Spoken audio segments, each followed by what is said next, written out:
আর বন্ধুরা, আমি আজকে চাল ভাজা দিয়ে একটা রেসিপি করে দেখাবো। এর জন্য আমি কিছুটা চাল নিয়েছি। চালের মধ্যে একটু নুন দিয়ে দিচ্ছি আর দিয়ে দেবো কয়েক ফোঁটা জল। চালটাকে ভালো করে মেখে নেব নুন দিয়ে। আধা ঘন্টা আমি এটাকে মেখে রেখে দিয়েছিলাম। এবার শুকনো কড়াইতে এটা ভাজবো।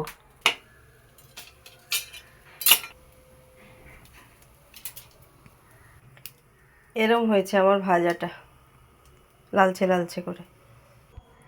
আমি একটা মিক্সির মধ্যে চালটাকে নিয়ে নিয়েছি, এটাকে গুঁড়ো করব। গুঁড়ো করার পর ঠিক এরকম হয়েছে গুঁড়োটা। দেখুন কি সুন্দর, কি সুন্দর একটা গন্ধ বেরোচ্ছে। এবার আমি একটা অন্য কড়াই বসিয়েছি, এতে দিয়ে দিলাম এতে দুধ। এবার দিয়ে দেব নারকেল কোড়া।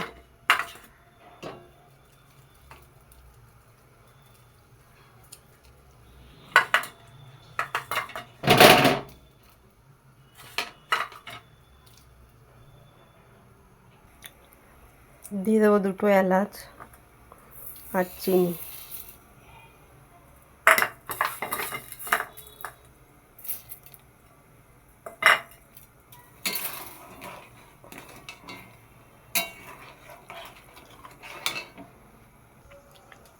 এবার দিয়ে দেবো চালের গুঁড়োটা।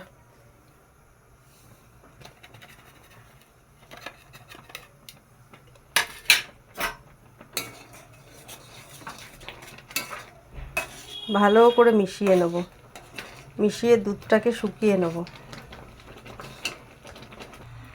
ততক্ষণ আমি রেডি করে নেব।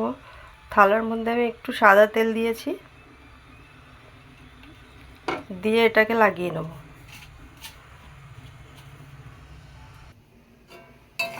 দেখুন এরকমটা হবে। কড়াইতে বেশ লেগে লেগে আসছে, আর হাত দিলে আমার হাতে লাগছে না। এবার আমি নামিয়ে নেব। থালায় নামিয়ে নিয়েছি। এবার আস্তে আস্তে আমি এটাকে চেপে দেবো। গরম,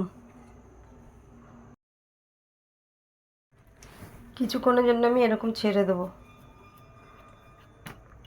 ঠান্ডা হওয়ার জন্য।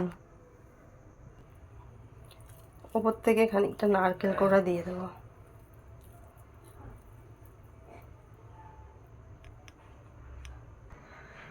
ঠান্ডা হয়ে গেছে, দেখুন শক্ত হয়ে গেছে।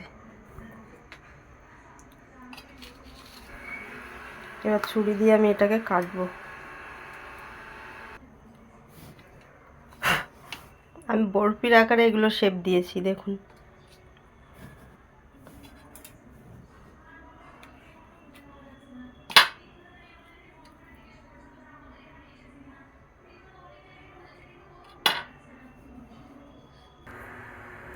রেডি আমার নারকেল চালের বরফি।